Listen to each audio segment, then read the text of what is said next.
Hey, welcome into another Tony Talking Trash About Music. And today I'm going to do a tribute. I went to visit my friend in Massachusetts sometime in the 80s, I think it was. And I was going up for the first ever West Virginia football game at Boston College. Rich Rodriguez, first game, spot the ball. And we got our ass whipped up there. And it's very rare because we did pretty good against Boston College. But when I went up there to my friend's house and I went up there with my wife, I told everybody I want to do one thing because he lived in New Hampshire, north of Boston. It was to do a trek up to the town of Fremont, New Hampshire. Why did I want to go to the Fremont Grange Town Hall? Because that's where the dances used to be held for the magnificent, earth-shattering Shaggs. Yes, I was at the place that they had the dances themselves. If you see it online, you can check it out. They made 3 records. Everybody knows the story. If you don't know the story, you need to check it out. Fremont, New Hampshire, in the middle of nowhere. Austin Wiggin, their father, has this vision that his mother told him somewhere along the line that his 3 daughters would be in a band. And so when that hit, when music started hitting, Austin was ready to take the girls down and put it in. Over the decades now, this music was championed. For once, it sat for a long time. It sat for a while in the studios. It was released all the way back in 1969 on Third World Records. The years the band started was like 1965, but they played at these dances at Fremont Grange thing up until sometime in the early 70s. There's video of it online. You can see that. Austin used to make the kids practice, used to make the kids get their music together. And so they did their own thing. And by the time that NRBQ, Terry Adams had discovered it, they decided to reissue it on Rounder Records. And that's when I first heard about it in 1980. And I've never turned back since. It's the same with all this outsider music. Do you like the music because you like what it brings? Or do you like the music because you're laughing at it? I think the truth be told, probably everybody, if you're able to laugh at yourself, that probably makes the whole difference. It's more laugh of delight than it is laugh to make fun of. Certainly these songs of the Shaggs, if you heard the first Shaggs record in a sense, and I'm talking about Philosophy of the World. This is the one released up on their Third World Records and was released up in the studio. Supposedly there was 1,000 of them made, 900 of them disappeared.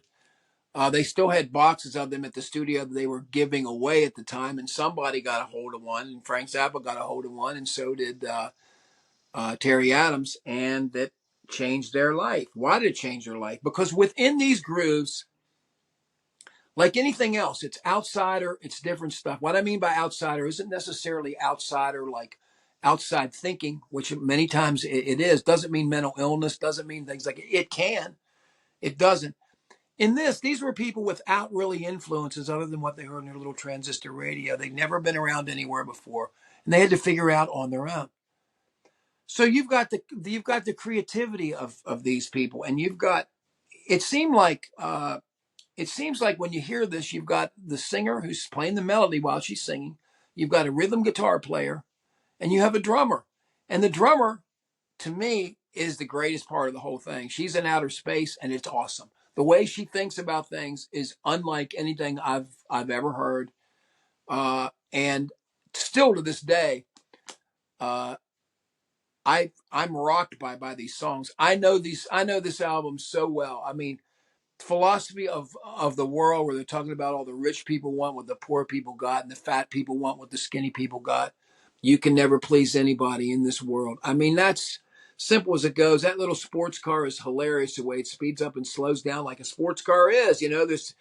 She's trying to chase a boy around in this fantasy of a sports car. Now, you wonder what the father would think there, because the father, legendarily, everything led, the band ended up breaking up legendarily when the father was confronted with the boyfriend of the drummer, Helen, and the police came, and the police said, "Choose who you're going with," and she went with her boyfriend, and so that was it, and that was it as far as they went.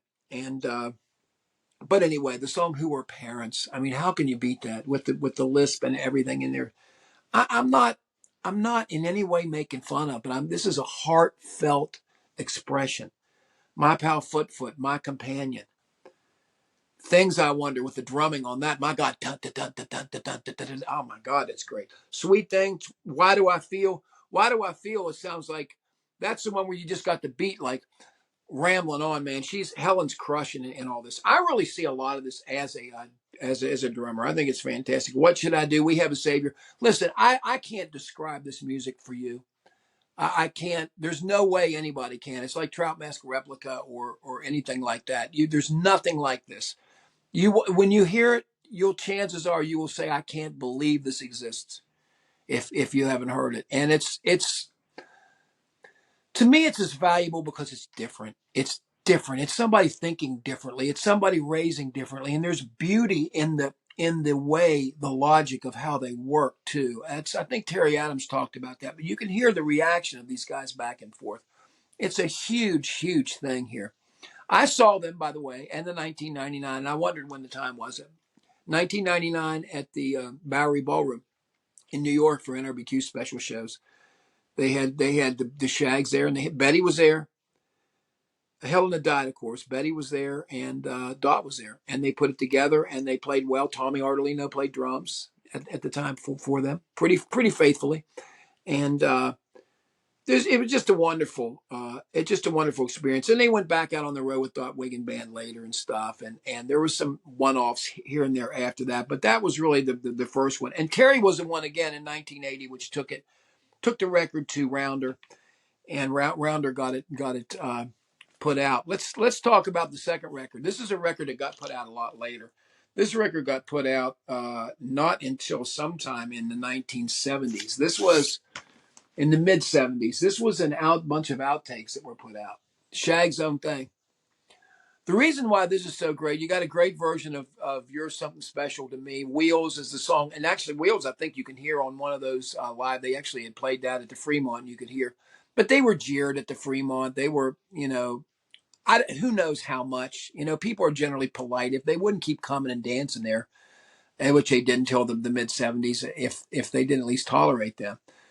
Shaggs' own thing, one of Betty's songs, and then the Pippins, give me that thing, give me that, give me that thing. Did that live version of Carpenter's Tom T. Hall, but the best thing of all, everybody knows what the best thing is here. Austin Wiggin Jr. vocals on "Pardon Me, Son, Pardon Me, Man, Were You With My Girl Last Night?" It's weird. It's weird. And the reaction from the son to the father's weird, and the subject matter's weird, and the whole thing's odd. But you've got this in background, this ding, ding, ding, ding, ding, ding, ding. It's the greatest. It's the greatest thing on here. Yes, there's a progression in playing the songs and their abilities between this record and the first record, which to me renders this not as interesting. And it's just not. It's simply not. The majority of the songs are not. But and I got mine on that Red Rooster course. But I got photos of them on the beach, the three girls on the beach and such. And then you've got one picture here, believe it or not, on the front of just Helen. And to me, you know what I'm saying. I love Helen. Helen is the bomb. Helen is what it is. So she and her rhythmic approach to the whole thing are the main reason why I'm a big fan here, and always have been. And I love this picture. I wish somebody could put this just on a T-shirt itself. I would wear just that. I mean, I love it. And the special thing at the end, they said the Shaggs are real, pure, unaffected by outside influence. Their music is different, as theirs alone. Well, I guess that's what I say about my music too. Maybe it's a shield against people saying what's not as good or something. I don't know. I don't know why. But let me show you one other thing I got. Record Store Day a few years ago, I got this single, Sweet Maria. I got this down at RSD. I'm embarrassed I paid $12 for it. But you couldn't find it. And it's two of the songs. It was really, really Light in the Attic put this out because they reissued the Shaggs records. And they put this out with Sweet Maria and Missouri Waltz. It's okay. Again, I think they're a little better at this point. This is not the first Things I Wonder, the crazy rim shots. And then later on, the other thing I got here as it went on there, and there's probably more of these, but there's maybe some other stuff that happened. But you've got Britney and Jew came back and got together. You can find everything about this. The Shaggs together got Dot back out playing, and you got special guests here. I don't see any of the. I do not see. Well, I see Rachel. Rachel has some backing vocals on this. Rachel Wiggin. I guess now her name's Trachtenberg. Rachel Trachtenberg. But that was their younger sister. Remember who ended up playing bass on in the band later. Anyway, this covered art was done by Jad Fair. It was on Alternative Tentacles. Check it out if you will. It's kind of an offshoot of that, but there's really nothing. When you're talking about me at some of the most innovative stuff, some of the most innovative thinking I've ever heard, and sometimes it happens outside the box, buddy. This is it. This is your record. This is the thing. You have to hear this if you're a musician anyway. You're going to have to deal with this. This is something you're going to have to deal with and see how you think. But I'm telling you what, I'm not going to try to write music like this. I'm not laughing at music like this. It's like Wesley Willis or anything else. It penetrates in and it has its place. There's repetitions in the Wesley Willis thing. There's eccentricity in the Daniel Johnston thing.